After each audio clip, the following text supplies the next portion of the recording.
Salve, salve minha gente, estamos aí aos 47 do segundo tempo, não é? Tá porra, liguei o ar aqui. 47 do segundo tempo desse ano de 2020.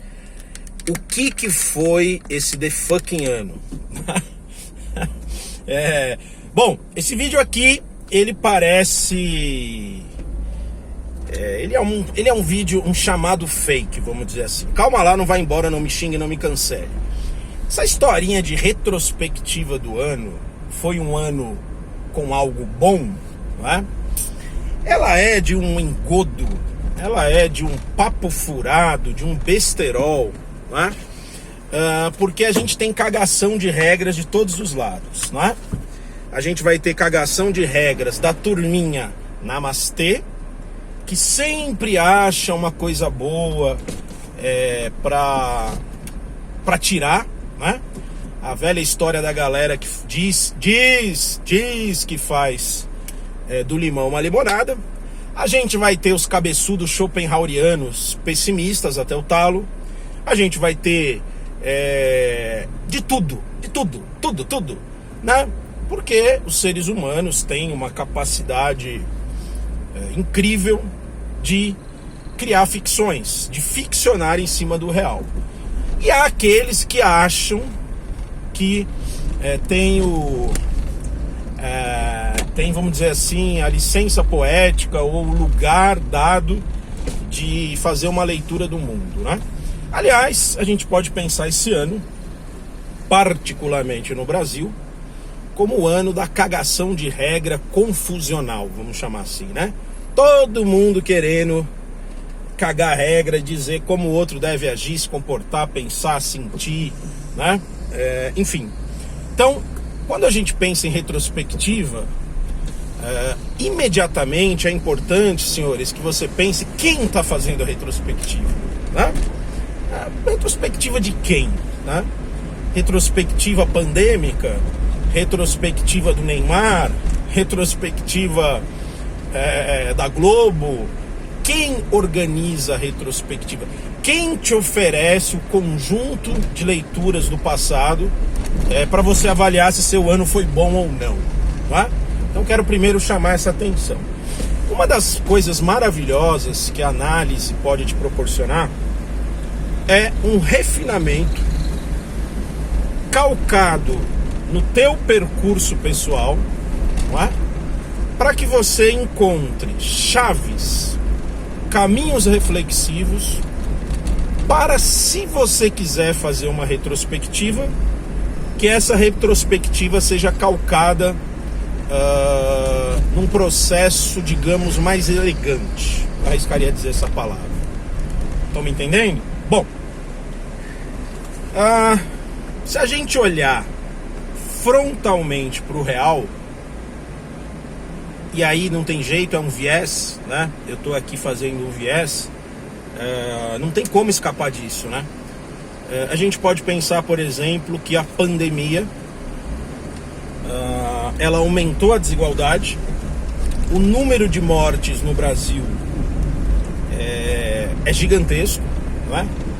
Elegemos um psicopata fascínora, não é? Elegemos, graças a mim e aos outros, eu não me faço parte disso, minhas mãozinhas não têm sangue, não é? Enfim, a gente vai fazer um recorte político, que é um recorte implicado, que tem as suas raízes reflexivas, não é? Agora, o que dói é a gente pensar que, por exemplo, do ponto de vista do Bolsonaro e dos seus psicopatas bolsonarinhos, é um ano maravilhoso, não é? Esses caras não estão preocupados com morte, etc. e tal, né?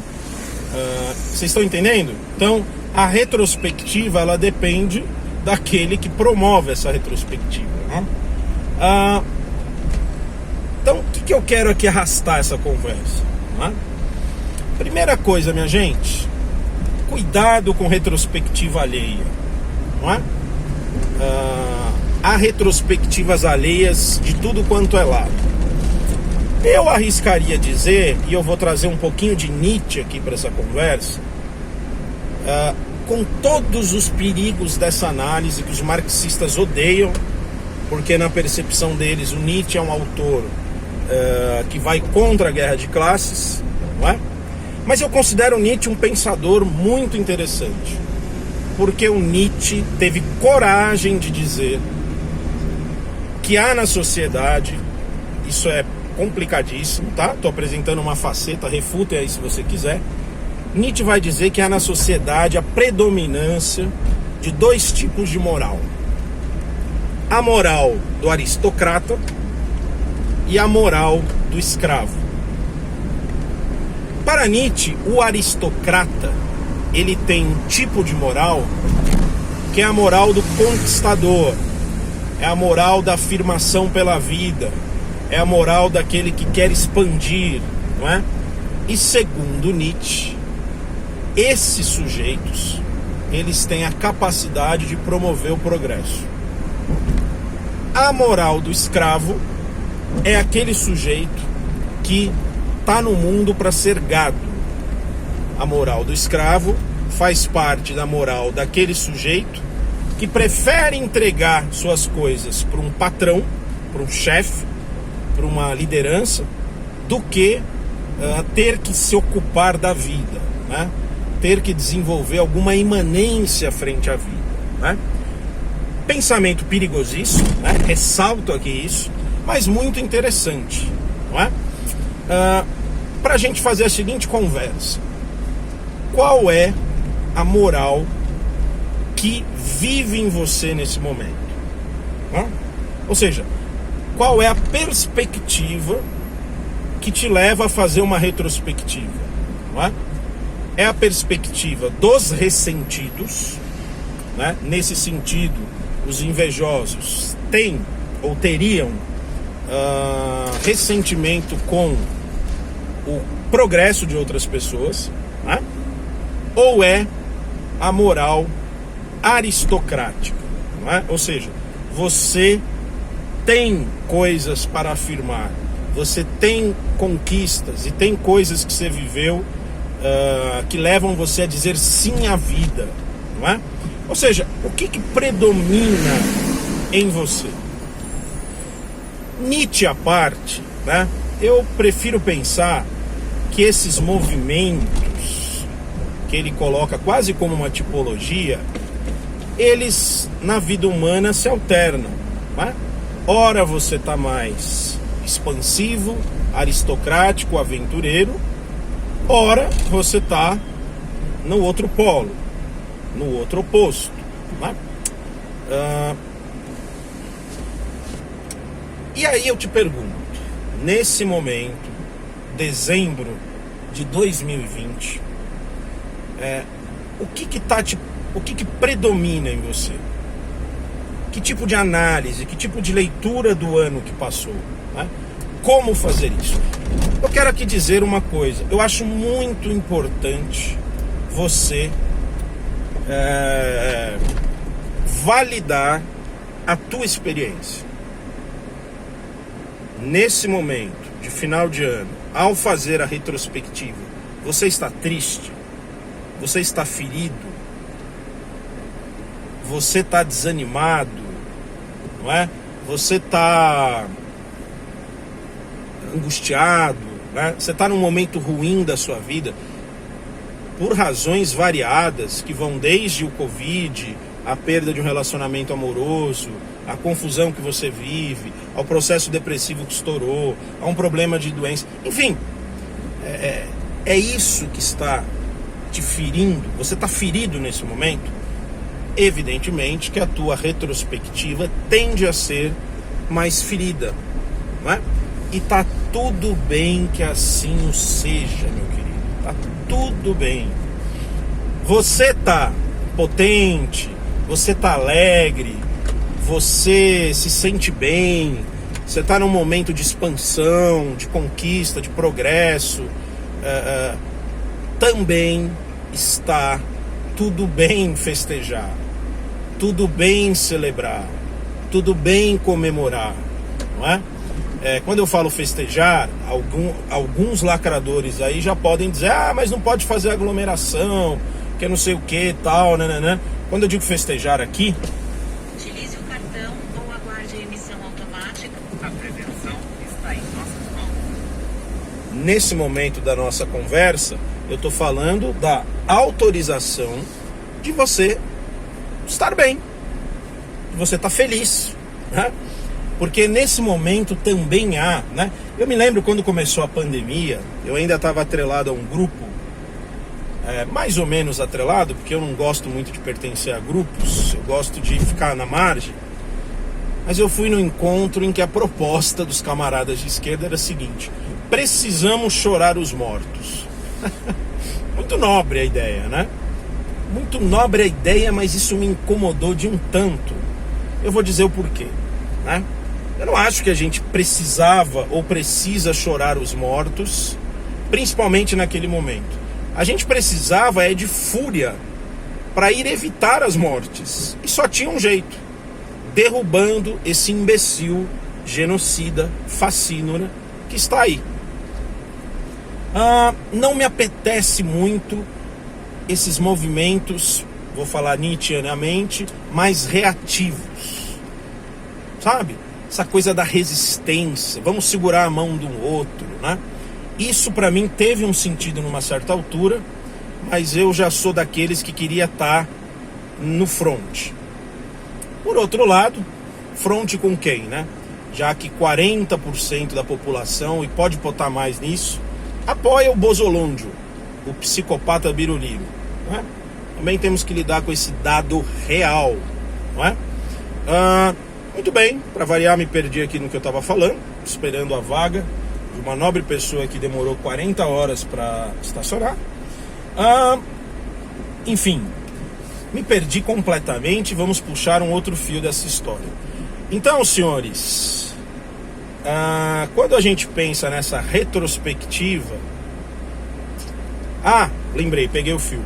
Então, você poder se autorizar a festejar, a celebrar as coisas boas que você viveu, o fato de você estar vivo, o fato de você ter filhos, ter uma casa, ter um trabalho, as epifanias que você está vivendo, né? Se você está num bom momento, né? Isso é bacana. Quando você mergulha em si, você tem bases reflexivas, você tem parâmetros internos para medir o caminho da tua jornada, mesmo estando o mundo uma loucura infernal. Compreende? Quando eu falo para você se autorizar, eu acho uma estupidez você reprimir a tua alegria, a tua potência, em prol da adesão de choros que não te tocam, né? Se o choro te toca, se você sente isso verdadeiramente, ok, né? Mas eu acho que há uma certa patrulha moral dizendo como você deve viver, né?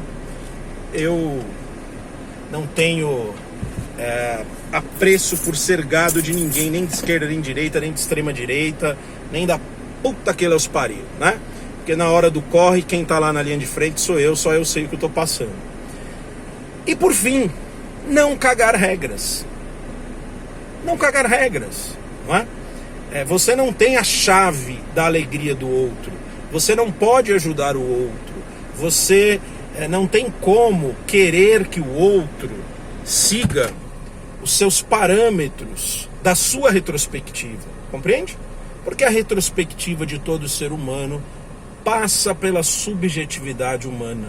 Subjetividade é essa que tece ficções sobre o real, né? Então, tá tudo bem não estar bem, tá tudo bem estar bem, afinal estamos vivos, né? O choro pelos mortos, né? É nobre, é válido, necessitaria ser feito?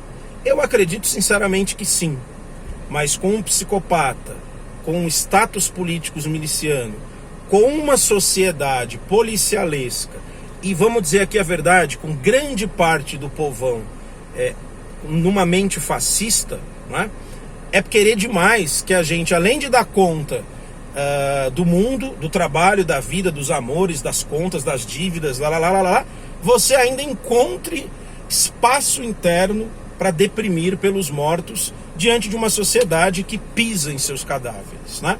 Eu não consigo. Eu, de fato, não consigo, né? E eu acho que muitos que dizem conseguir também não conseguem, né? Então, minha gente, quero firmar isso e pensar isso, não é?